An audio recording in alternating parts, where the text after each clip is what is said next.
Hey everyone, and welcome. Get ready because today we're going on an incredible adventure all over the world. We're going to follow the amazing journey of one single tiny drop of water to see where it goes, what it does, and why it's one of the most precious things on our entire planet. Ready to dive in? Let's go! So when you look at a picture of Earth from space, you see blue everywhere, right? Oceans, seas, it looks like we have more water than we could ever need. But here's a little puzzle for you. If our planet is so wet, why are we always hearing that we need to save water? It's a really great question, and believe me, the answer is kind of surprising. All right, here it is. A whopping 97% of all the water on Earth is salty ocean water. You can't drink it, and you can't use it to water your plants. That leaves just a teensy, tiny 3% as fresh water. And that has to be enough for every single person, every animal, and every plant on land. Just 3%? Okay, to really get how small that 3% is, picture this. If you could magically pour all the water on Earth, every ocean, every river, every glacier, into one giant glass, you know how much of it would be fresh water that we can actually use? Just one little teaspoon.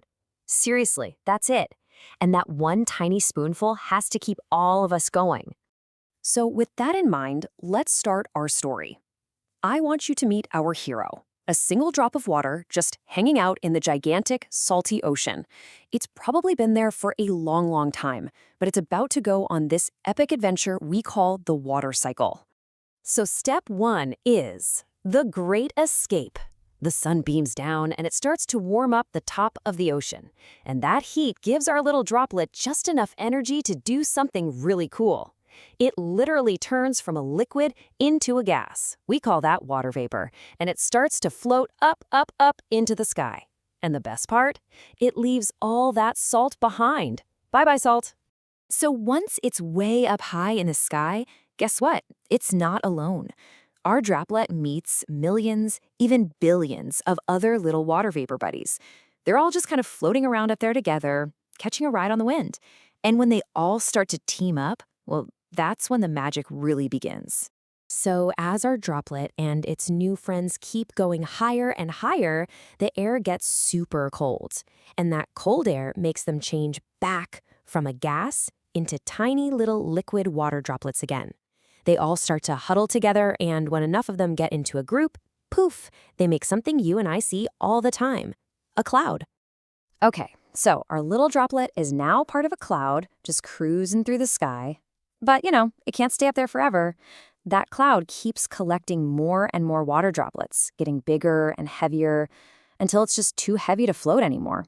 And then, whoosh, down it comes.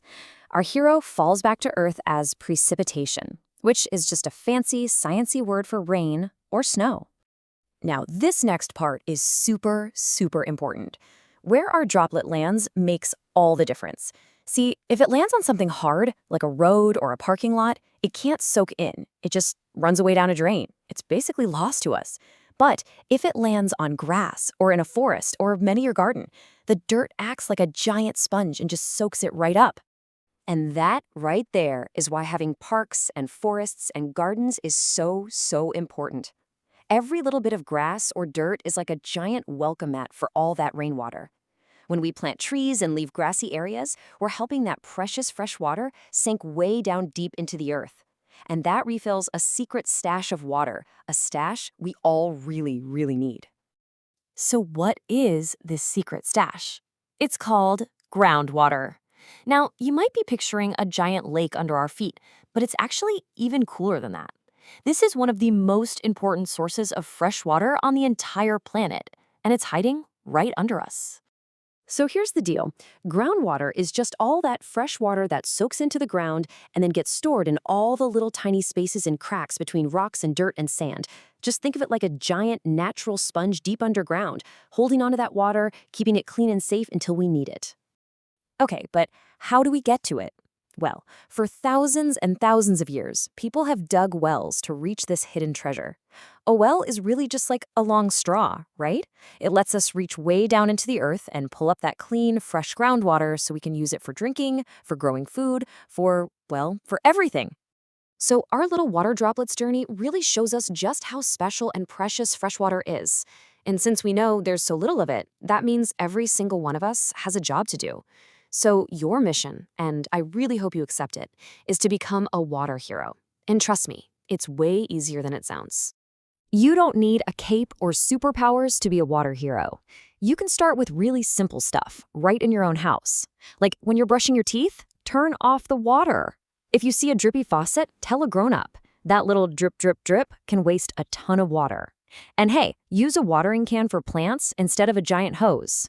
Oh, and that water you use to wash veggies? Don't pour it down the drain. Your plants would love to drink it. And if you're thinking, does my little bit really matter? Just look at this. This quote, it comes from folks in Las Vegas, a city that's literally in the middle of a desert.